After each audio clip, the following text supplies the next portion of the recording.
for the goal, we fall for the same lies. We all have the same shoes to fill.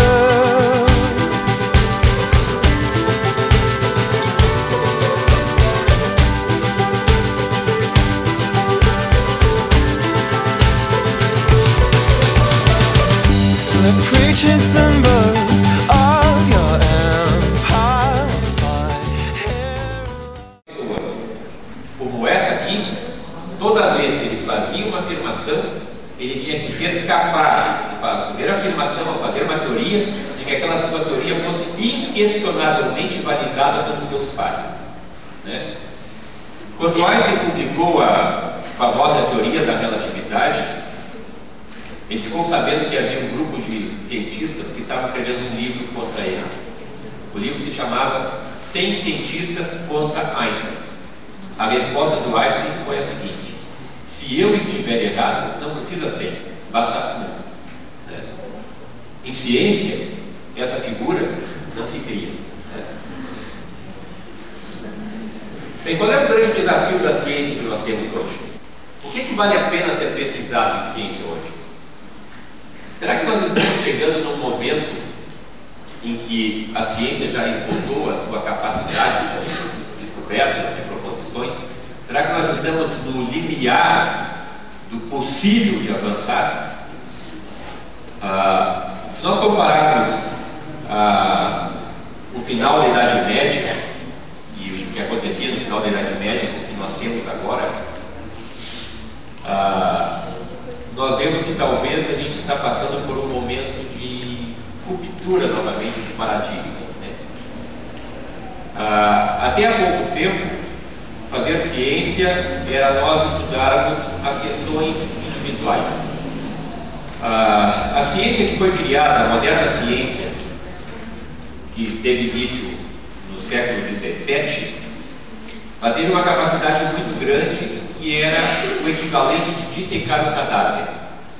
Nós pegávamos determinada área de conhecimento, quer dizer, a mecânica newtoniana, né, é uma proposta mais ou menos assim, quer dizer, nós pegamos determinado sistema, particularizamos esse sistema e estudamos ele individualmente.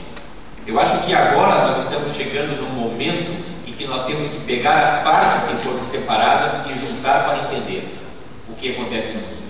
Quer dizer, a ciência hoje em dia não é mais a ciência dos sistemas individuais. O grande, eu acho, desafio da ciência hoje é a ciência do complexo, né? A ciência das relações. Quer dizer, talvez um dos grandes problemas que nós temos hoje em ciência é entender como é que funciona o cérebro humano. A gente não sabe como é que funciona o cérebro humano. A gente tem uma ideia de algumas relações que acontecem a nível de neurônios. Mas por que nós, por exemplo, pensamos? Por que nós temos sentimentos? Será que a ciência é capaz de responder esse tipo de questão? Por que eu tenho amor? Por que eu tenho ódio? Será que isso é uma questão que a ciência pode responder? Eu acho que sim. O que nós precisamos para tentar responder essas questões é talvez mudar a maneira de nós fazermos as perguntas. E eu acho que isso é importantíssimo em ciência, né? Se eu quiser ter uma boa resposta em ciência, eu tenho que saber a pergunta que eu faço.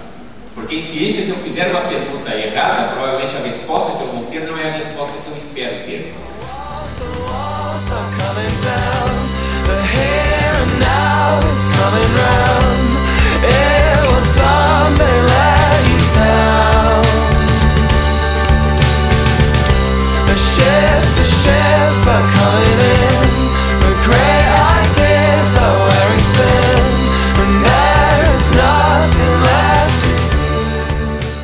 No início da sua palestra, o senhor falava sobre o método científico. Então, com base nisso, nós queríamos perguntar sobre o método científico nas humanidades, já que os epistemólogos discutem se as humanidades seriam de fato ciência. Essa é uma discussão um pouco que não tem fim. É mais ou menos o que veio antes, né? O ovo ou a galinha. Se nós pensarmos que as humanidades carecem de formulação de uma metodologia que possa ser única para todo tipo de experimento, isso não caracterizaria a humanidade como ciência, né? Porque eu posso, por exemplo, fazer uma teoria em área da física, e aí eu sei exatamente como é que o experimento que eu tenho que fazer para obter aquele resultado. Então, esse é um método científico tradicional. Agora, se eu considerar que o experimento ele não é o único, então as humanidades também podem ser consideradas uma ciência, né? Basta o quê? Para ser considerado como ciência, que nós tenhamos um método que seja aceito por toda a comunidade. Quer dizer, não precisa ser um método único, mas que toda a comunidade reconheça como método, né?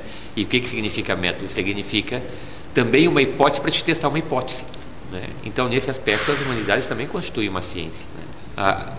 Nós poderíamos até nem falar em humanidades, mas, por exemplo, a área de economia. Afinal, a economia é ciência ou não é ciência, né? E se nós pensarmos que as teorias econômicas também explicam muitas das coisas que acontecem, então a economia também passa a ser uma ciência, né? Hoje a gente não tem mais dúvida nenhuma de que o direito constitui uma ciência. Tanto é que o que significa a metodologia da ciência hoje? São as jurisprudências que são estabelecidas. Quer dizer, uma vez que seja estabelecida uma jurisprudência, já tem um critério para avaliar qualquer outra hipótese dentro que se encaixe naquela jurisprudência. Então as humanidades nesse sentido também podem ser consideradas uma ciência. Agora existem outras áreas de conhecimento que não dá para considerar ciência, né? Por exemplo, artes, né? Pintura. Pintura não é ciência. Música, né?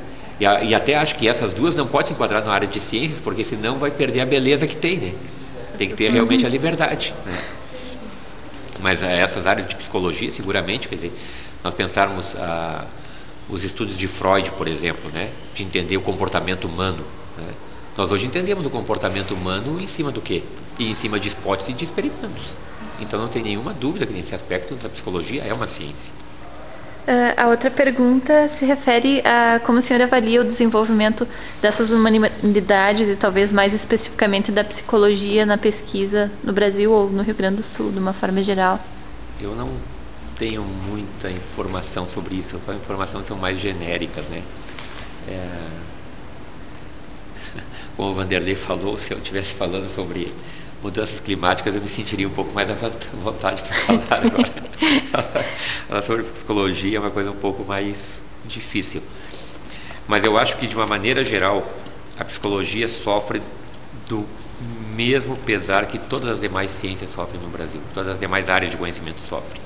É a falta de recursos e falta de recursos humanos e recursos econômicos, né? Nós ainda temos poucas escolas de psicologia no Brasil que sejam reconhecidas internacionalmente, né? Nós temos muito boas escolas, mas em termos de escolas de projeção internacional, nós ainda temos poucos, né? Nós temos poucos cursos de pós-graduação no Brasil na área de psicologia que tem nota 6 e 7 da CAPES, por exemplo. Então tem muita coisa que precisa crescer ainda. Enquanto as outras áreas são mais consolidadas, por exemplo, ciências físicas, nós temos 7 programas de pós-graduação em ciências físicas no Brasil que tem o conceito 7 da CAPES. Significa que são conceitos que têm projeção internacional. Na área de psicologia esse número é menor, né? Então isso significa que nós ainda temos muito caminho a andar. Nós estamos formando muito psicólogos, né? Eu acho que o número de psicólogos que se formam no Brasil é grande, mas nós temos poucos psicólogos fazendo pesquisas em psicologia. Então eu acho que esse é um diferencial, né? Quer dizer, uma coisa é tu fazer o curso de graduação, outra coisa é o que tu vai fazer depois do curso de graduação.